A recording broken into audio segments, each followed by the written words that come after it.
Cách làm CQC Baby Tree 12 cung hoàng đạo bằng giấy siêu dễ.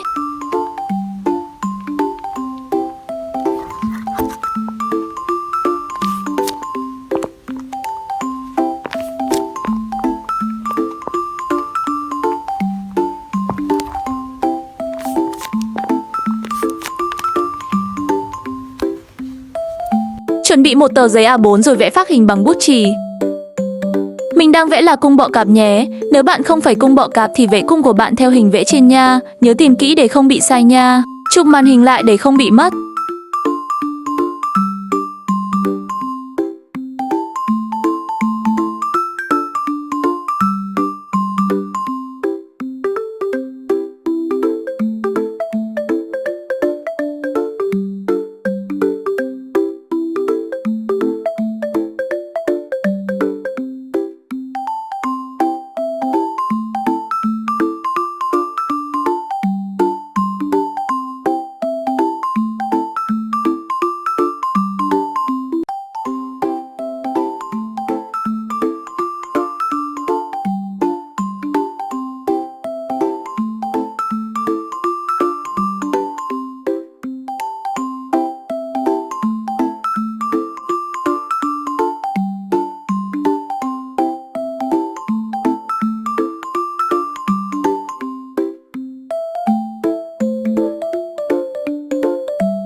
Dán băng keo chồng lên.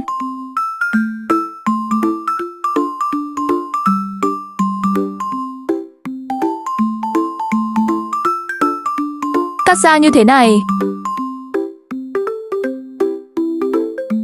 Gập một đường thẳng dài 2 cm, tô màu đen rồi dán băng keo chồng lên.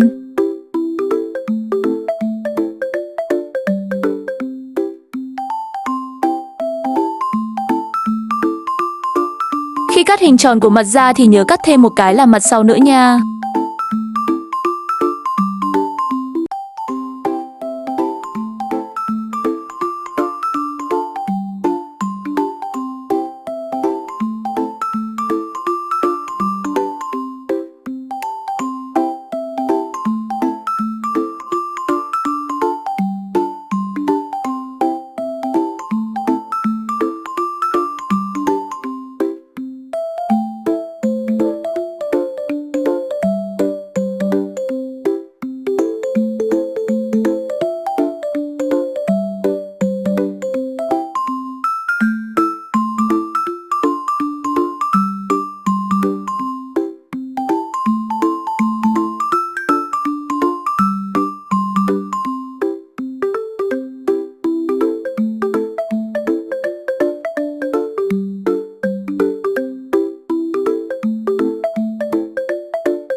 Dán hết lên xung quanh hình tròn như thế này cho đến hết nha. Để thừa một khe để nhét bông hoặc túi bóng làm lõi nha.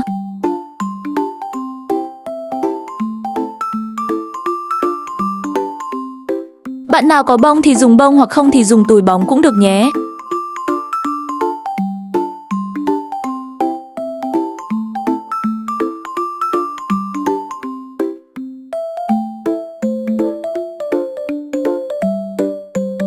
Dùng băng keo trong cố định nốt phần nhét bông là xong nha.